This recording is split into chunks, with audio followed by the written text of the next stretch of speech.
There are a lot of people out there working on older anvils that may be missing the horn or working on makeshift or anvil-like objects that never had a horn in the first place. Welcome back to Black Bear Forge. Today I thought we would take a look at making an Anvil Bick, which is essentially a small horn that fits in the hardy hole.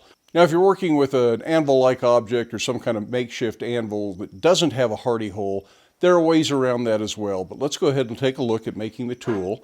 I'm going to start with a piece of 4140. This is 1¼ inch square because it fits my hardy hole. It's 6 inches long, so that's about 30 millimeters by 150 millimeters. And those sizes are for my project. If you've got a hardy hole that's only 1 inch, start with a 1-inch bar. If you've got a bigger hardy hole, start with something bigger. And the length is just kind of up to how much of this you want to use. It's going to draw out and it's going to get a lot longer, so you don't want to start with way too much material, but you can always cut it off if you do. Since this fits my hardy hole exactly and drops right through the hardy hole, I'm going to need to upset it a little bit, but instead of trying to upset enough to make a nice shoulder, which is a lot of work, I'm going to upset it just enough to allow me to forge weld a piece of 1/2 inch square bar, which I'll make a collar out of that will go all the way around this. And then we'll forge weld this to the blank, and that will give us a nice shoulder that will keep this from falling down in the hardy hole, at which point we can go ahead and refine the bick end and get it all shaped. So due to popular demand, we're going to work in the coal forge, and I've already got the fire lit, so let's get right to work.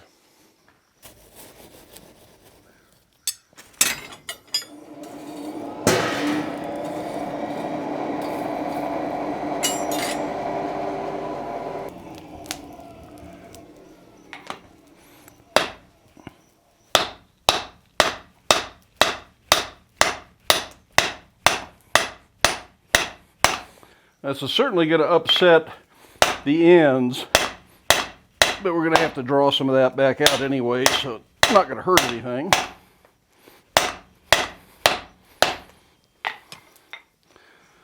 Mostly I want to get this just a little bit bigger so when I forge weld that, I'm not making it skinny in the middle.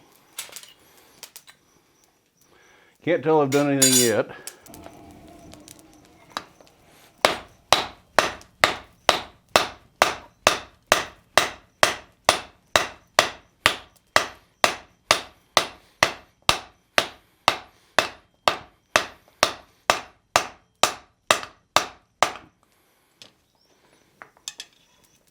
Definitely the ends are upsetting more. Somebody out there right now is thinking, well, you could cool this, and if it was mild steel, it's exactly what I'd do. I'd selectively cool it. But with the 4140, if I quench it in water part way on each end, it's a good chance I'll crack it.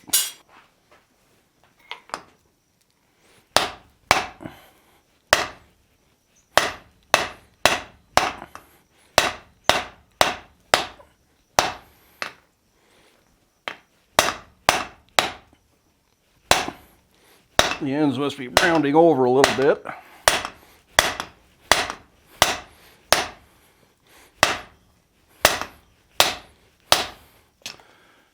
A little squirrely on the anvil. I've gained about 1/8 inch. I'd like to go just a little bit more before we weld that.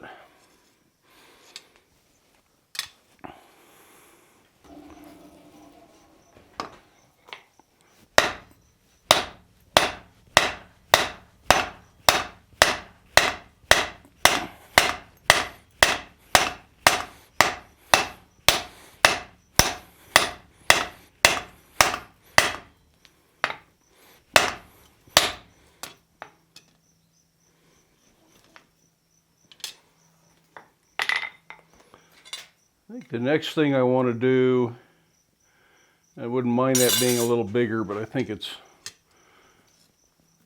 reasonably far for what we're doing in a video. Next, I want to go ahead and bring those ends parallel again to make the next step easier.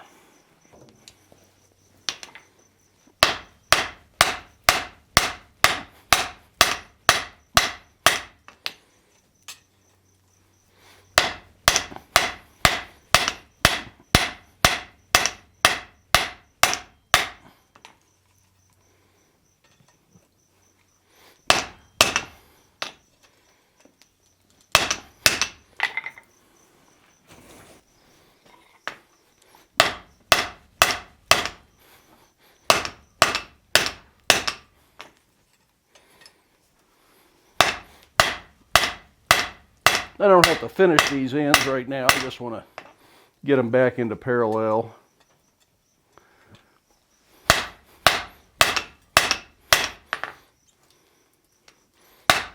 Or at least close to parallel.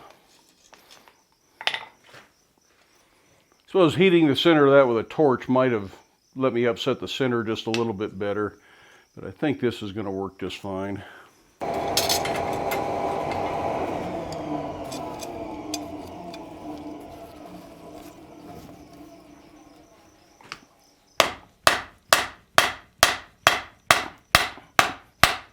Getting that first side down lets me get a better pair of tongs on it.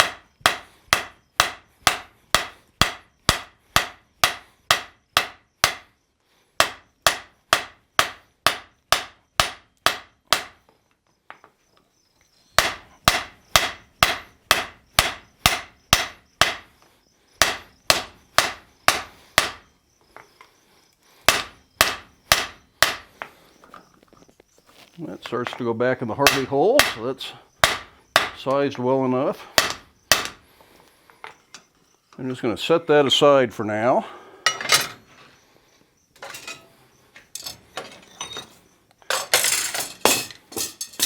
And I'm going to start work on our collar here. I'm going to start just by bending that over 90 degrees so I can start wrapping it.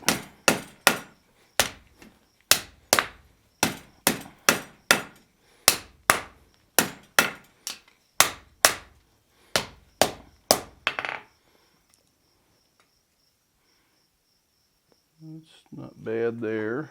I do want to make sure that that's sized large enough that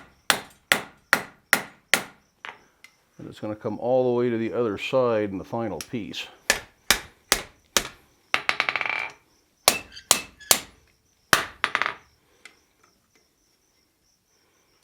Okay, that'll work.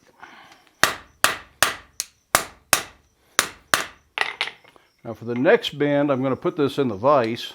It's still hot, so I'm going to use tongs. And I'm going to use it as a form to make the next bend. This can be kind of a 3- or 4-handed operation. So it can be a little bit weird to start with, but we'll make it work.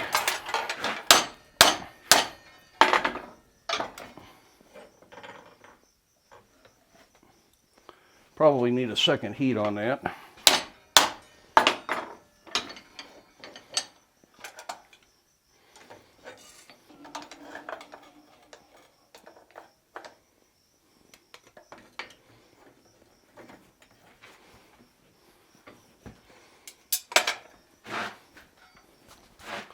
Of course, my vise handle comes out right where I need to grab.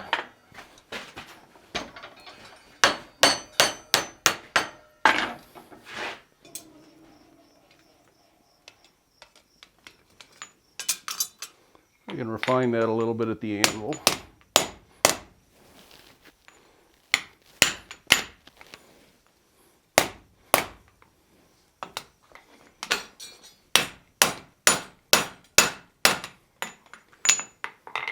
And we'll do one more.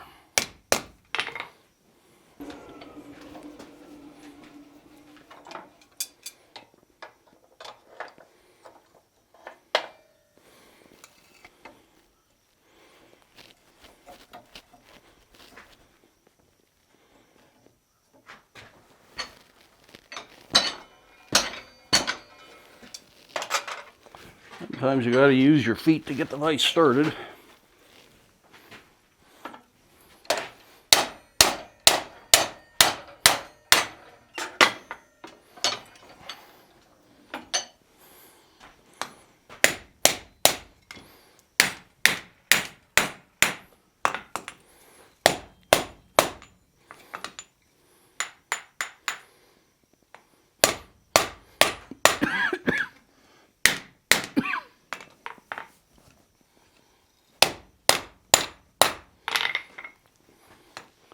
And we just need to cut that off.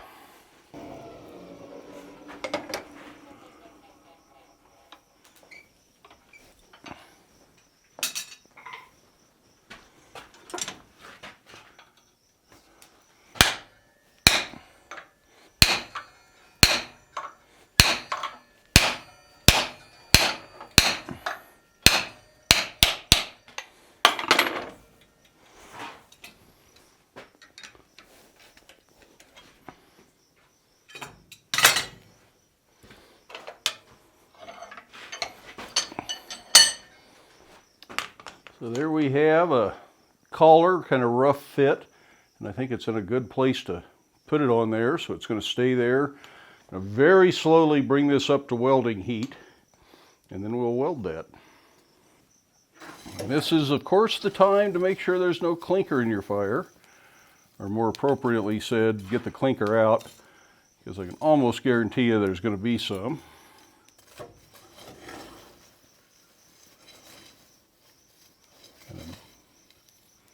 Just dig. You should be able to find them. They're hard, kind of crunchy, and kind of clink.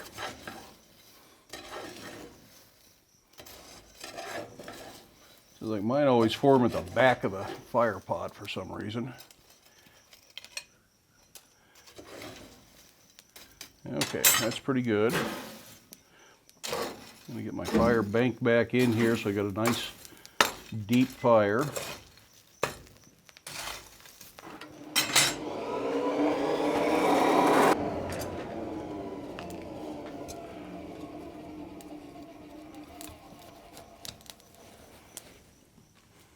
That comes up to heat, I'm going to put a little bit of flux on there. That's going to be good and hot to work around.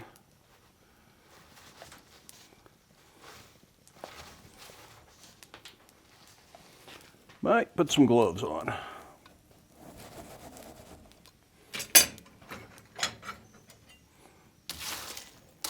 Remember, you got to get both pieces to welding heat, so don't overheat the outer piece while you're trying to get the core hot.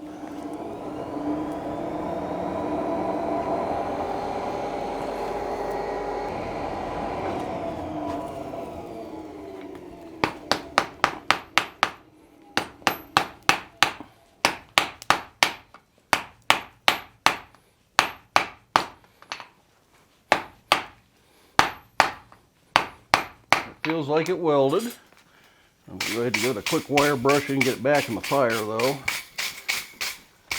Do it a second time.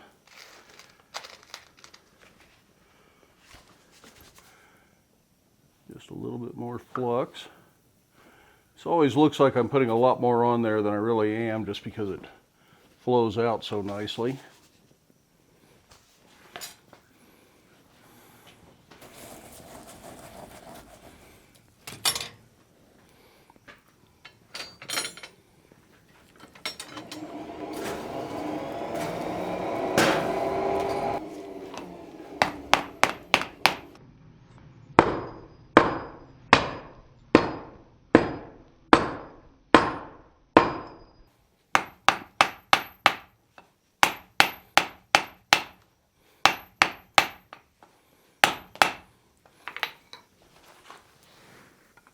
That should be pretty much welded. It just almost fits down in the hardy hole. There we go. I think I'm going to get that hot one more time.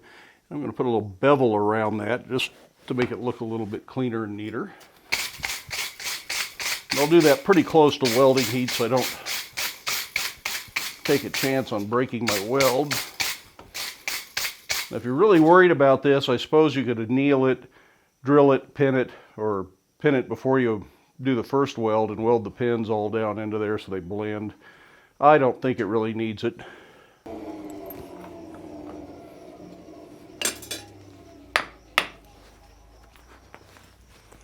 just going to use a little set tool here.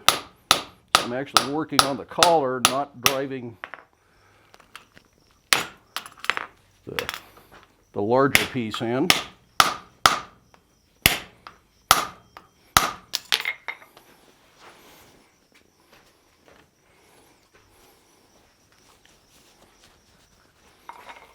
Go for a change of gloves here. That was not heavy enough. Sometimes the leather palms are nice, but these regular hot mill gloves almost always perform better.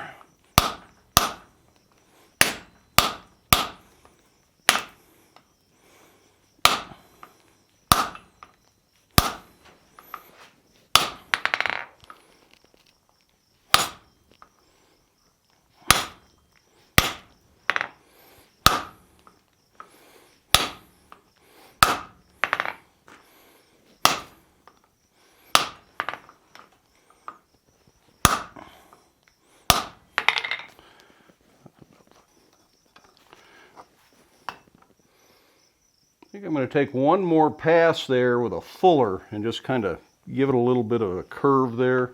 That's all aesthetic. It's not doing anything to make this any better a tool.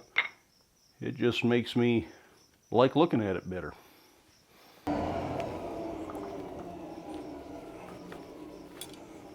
I'm trying to index this back in here the same every time, since my hardy hole is irregular.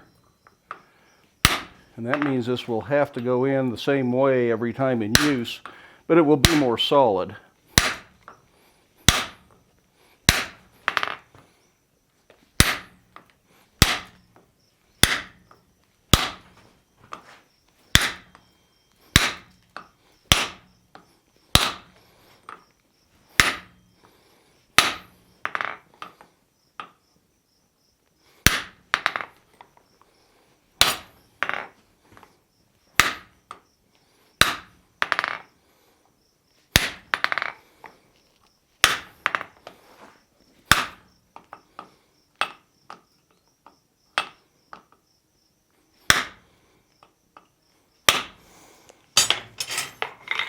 I think that'll be a better looking tool that way. And we know the hardy shank fits, so I don't need to mess with that end. But it is time now to draw out the end that's going to be the bick. But at this point, it could be a cutoff hardy. It could be some sort of a swedge or a fuller, whatever it is you need. This part is all the same.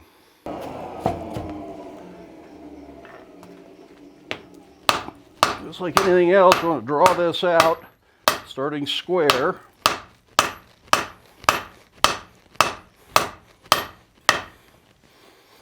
How much you draw it out is just up to how fine a taper you want, or if you want something short and heavy.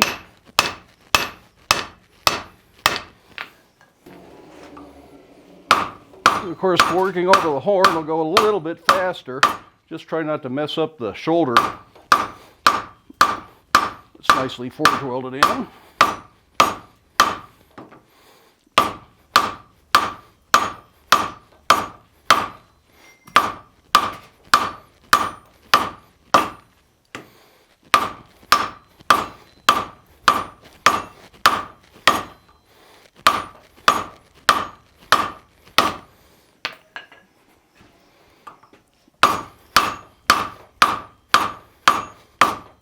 This is a 4-pound double diagonal peen, so this way it draws out. If I flipped it over, it would spread.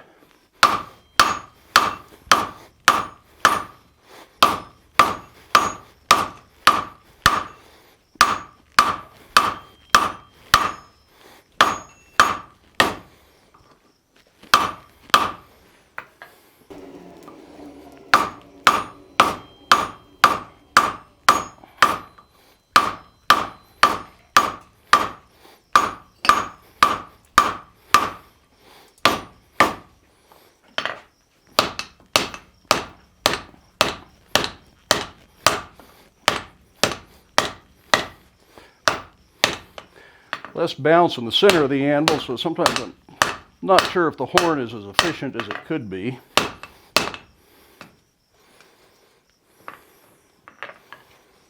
But we're getting there.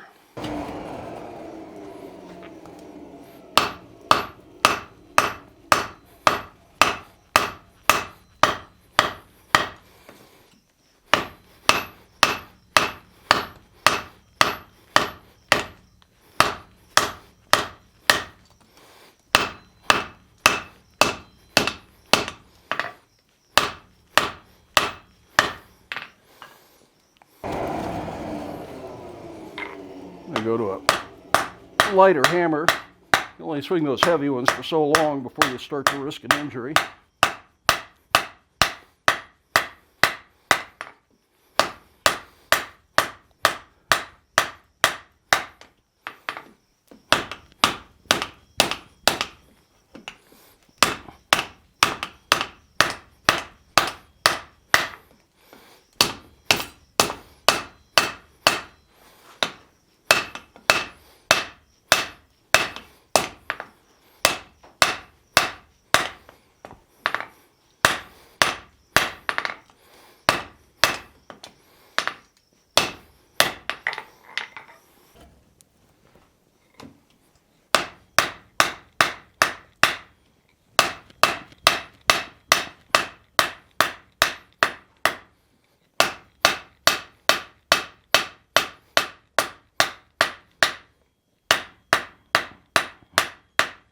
Most of these seem to come to a point, but if you don't need a point, there's no reason to take it that far. I'll go pretty close.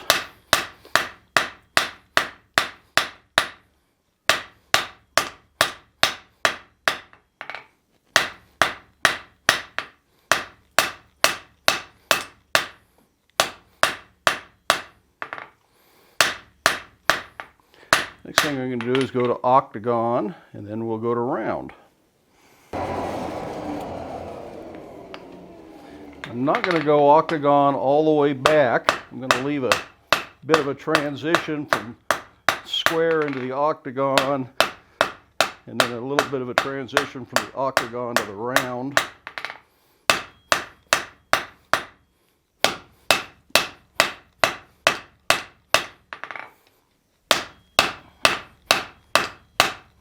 And again, that's just an aesthetic consideration. Serves no purpose whatsoever.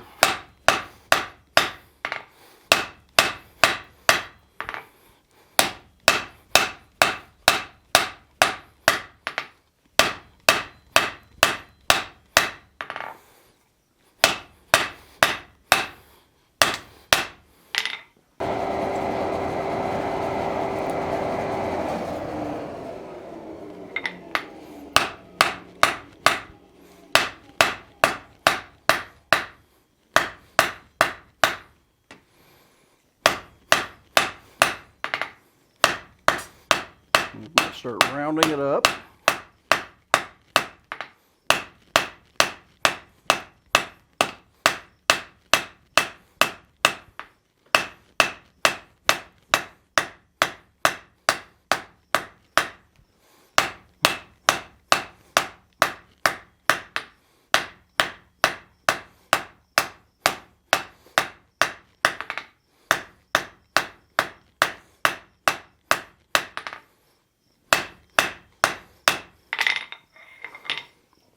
I think I'm going to put a touch mark on there real quick.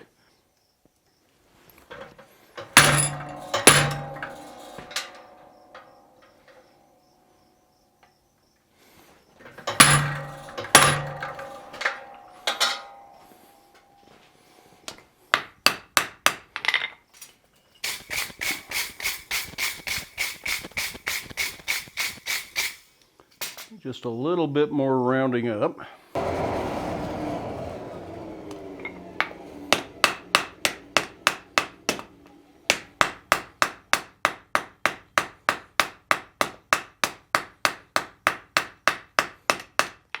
It's puckered over a little at the end, so I'm going to have to grind that and get it nice and clean. I'd like to kind of grind it and polish it up anyways before we're completely done.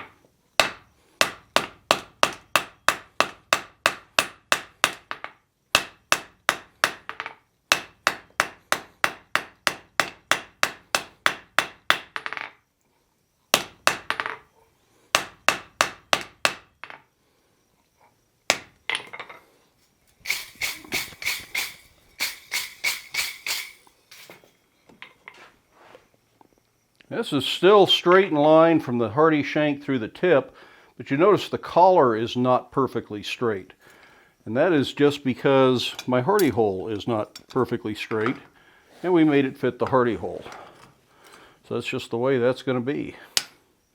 I'm going to let this cool, then I'm going to go grind it, and then we'll put a bend in it. Now unfortunately I want to bend this where I transition from octagon to round, and I'm not sure I'm going to want to bend there.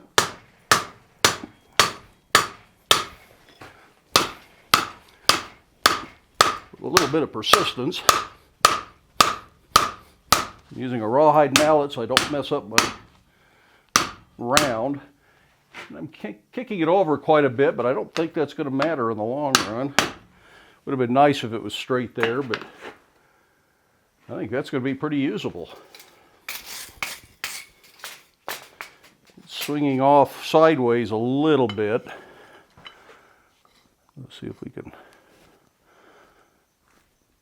pull it back. That's just a fairly small bick. Some of them are longer than that, but I don't think they need to be. They get in the way if they're too long. So there is our finished tool. Well, that ended up being a fair amount of work, but we have a very nice little Anvil Bick, something that comes in really handy. Even if you have a full-size horn, sometimes you just need a much smaller surface to work around. And this is more conical in shape than the anvil horn. The anvil horns are never a true cone. So this is a very useful thing for doing small rings, bottle openers, things like that. And these can be made in just about any size. And it could have been left standing straight up. If you wanted one straight up so you could work down on, you could do that. You could make it square if you wanted to. You can make it oval if you wanted to. Lots of uses for a tool like this. Now I've gone ahead and done the final grinding on this, but I have not hardened and tempered it. It's 4140, so I'll probably harden and temper it appropriate for 4140, but it may not need to be hardened and tempered. The truth is that this is a fairly light duty tool. It's not going to get a whole lot of heavy hammering. It's for making very delicate, very controlled bends, and it would probably last for generations not being hardened and tempered. But since I have some other 4140 tools I need to harden and temper, I'll probably fire up the hardening oven maybe tomorrow and go ahead and do this.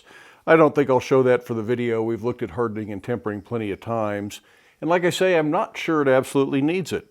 Now we took the time to forge weld a collar on this, and that makes a nice shoulder. That's a good exercise in both forge welding and just general blacksmithing. That's always a good idea, to think like a blacksmith would have in the past and take truly blacksmithing approaches to these things.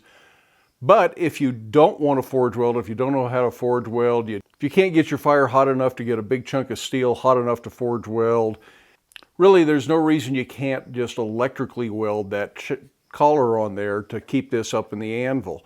I made lots of these kinds of tools the same way, but electrically welded them. They last forever. If you do a nice neat job grinding your welds, most people will never know they were electrically welded unless they analyze it real close. And the forge weld on this isn't perfect. If I look down here, there's a few places I can see a little light showing. But for what this is, that should hold up forever. Shouldn't be a problem. This isn't going to take sledgehammer blows or anything like that. So there's lots of options, and maybe we'll look at some other ideas. And really, if I were making this in my shop, I probably would have started with something bigger and just drawn the hardy shank out under the power hammer or the hydraulic press, because it's not too bad if you have a power hammer or hydraulic press. Now we got some mail to look at today too. I should have done this at the beginning of the video, but I was so anxious to get started on today's project.